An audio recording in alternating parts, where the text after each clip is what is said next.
Hello and welcome to Global Eye. I'm Parikshit Luthra. External Affairs Minister Jaishankar met U.S. National Security Advisor Jake Sullivan and U.S. Secretary of State Antony Blinken in Washington, D.C. The meeting comes amid India's strained diplomatic ties with Canada. However, a Reuters report has suggested that U.S. State Secretary Blinken urged India to cooperate with the Canadian investigations. On the sidelines of the meeting, the two countries also agreed to continue their cooperation in defense, space and clean energy. The diplomats have also laid the groundwork for the upcoming 2+2 dialogue. In fact, speaking at the Hudson Institute a short while back, External Affairs Minister Jaishankar confirmed that he did raise the India-Canada issue with Secretary Blinken and NSA Jake Sullivan. He also said that India and Canada have had a lot of friction since the 1980s over Khalistani terrorism, and somehow the Canadian government has been very permissive of Khalistani elements, terror havens on its soil. He also said that he has conveyed to Canada, and the Indian government has conveyed to Canada, that if there is any information, it should be shared and India would be ready to act on it. Joining me now is Frank Wisner, former US Ambassador to India, Daniel Bordman, Senior Correspondent at the National Telegraph, and Michael Kugelman, Director at South Asia Institute at the Wilson Center. Ambassador Wisner, how do you see these statements coming from the External Affairs Minister Jaishankar speaking in Washington just a short while back, confirming that yes, he did raise these issues, India-Canada tensions, with Secretary Blinken and also the NSA Jake Sullivan. They gave their side of the story, that this is something that goes back almost 30, 40 years, and Canada has always allowed Khalistani terrorism on its soil. So that is where we really come from, and there is no information that has come from the Canadian government on the Nijjar murder to India. How do you read these statements?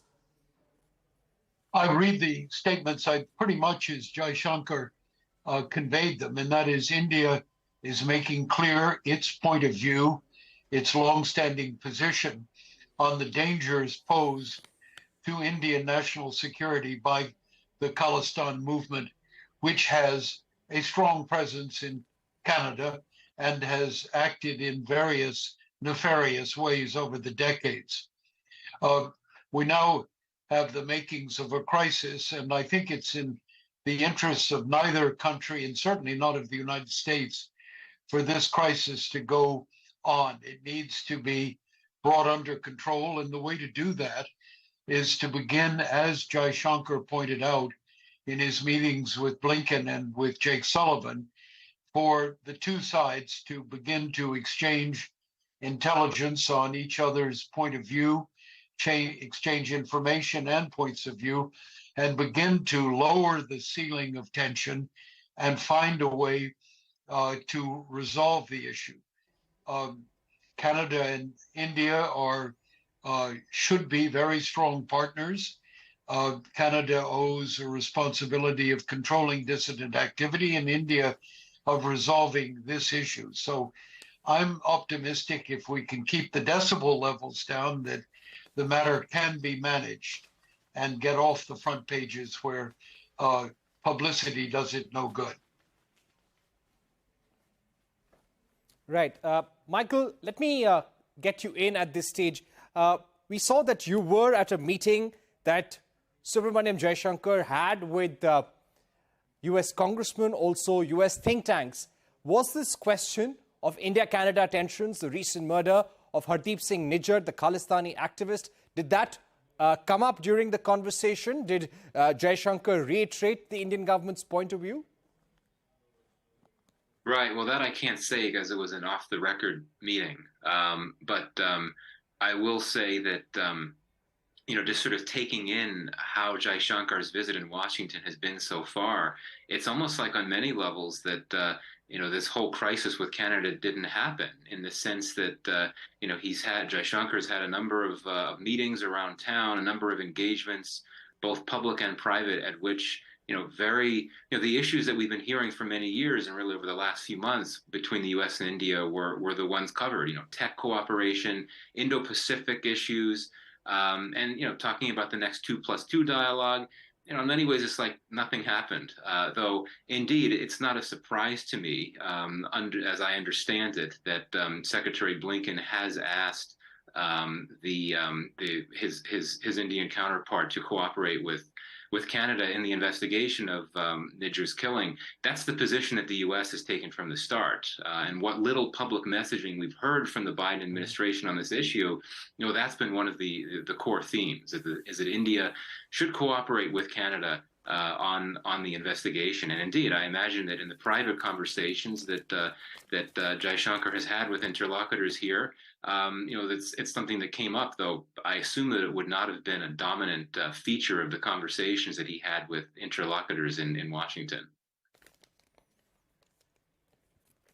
All right, so you're saying that there were a very broad set of issues concerning the India-US relationship and the G20 that were discussed, and Canada was not the focus of the conversation. Let me get in Daniel Bordman right now.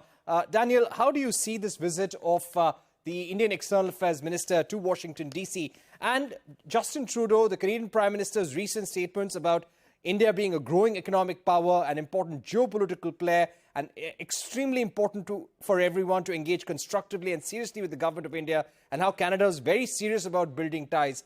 Does this somehow send a message that Canada does not want the long-term relationship with India to be hampered despite this incident? I think that's exactly the message that's been sent. I read this as sometime in the last 3 days, some adults have entered the room and explained to Trudeau that you can't be starting a fight with your ally based on evidence that you can't release to the public if it's Five Eyes. So I think this is Trudeau sort of circling the wagons. He's been, I think, pushed off a position. I know there are a lot of, let's say, liberal cabinet ministers with ties to, some sort of far left or Khalistani ideology, which have been quite anti-India. So I think we've started to see some new voices enter the chat, and Trudeau sending this isn't going to escalate. I think he doesn't want the fight. We might scream about Niger some more a bit here or there, but I've noticed in Canadian media, I mean, when Canadian media is Khalistan TV on this issue for most part, but they've started to send reporters to India to prove their point and go through the Punjab region. And then once they start interviewing people in India, and especially the Punjab region, and they start saying, what are you doing? There is no Khalistan here. This is a purely Canadian problem. Their narrative has sort of fell flat in a way. So I think they've kind of come up against reality in a way. The Canadian people are still not aware that there are videos of Niger supporting suicide bombings and the like. So that's yet to fully hit Canadian mainstream. But when it does, I think they understand there's no way we're going to get the world on our side over the killing, even if the Indian government is involved, which we still have no proof that they are, or no proof that we can share. I think the adults have realized, even if there is, this guy's on camera saying some pretty bad things, fomenting ethnic violence. And to circle back, this is the point. In Canada, this has been the problem for years and decades. It's been the tacit endorsement of extremism.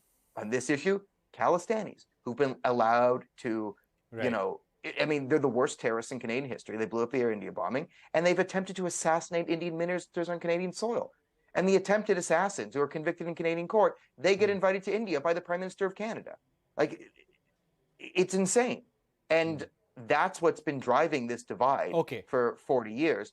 So I hope that the Trudeau government has decided to de-escalate this one, step down off the ledge. Maybe we'll have some nebulously worded statements coming from both sides.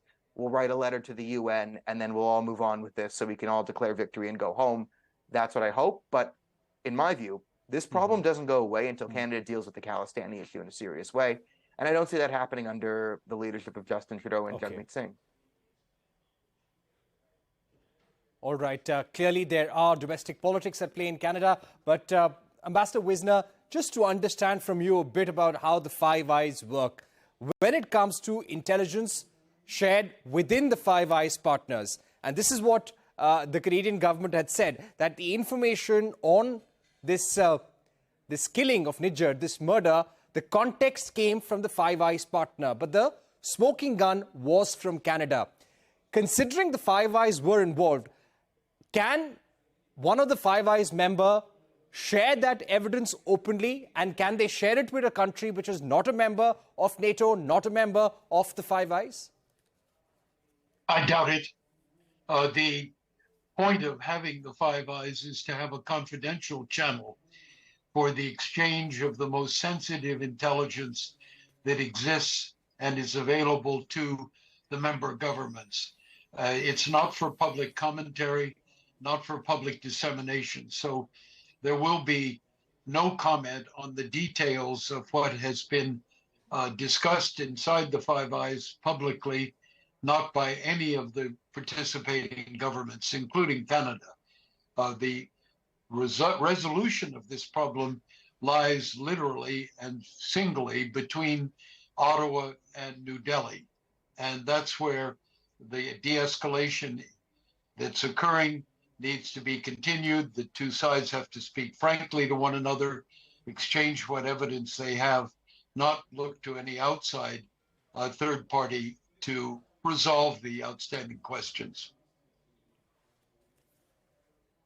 Right. On that note, we're going to take a short break, but Dan Bordman, Frank Wisner, Michael Kugelman, we're just taking a break. We'll be right back in just a minute.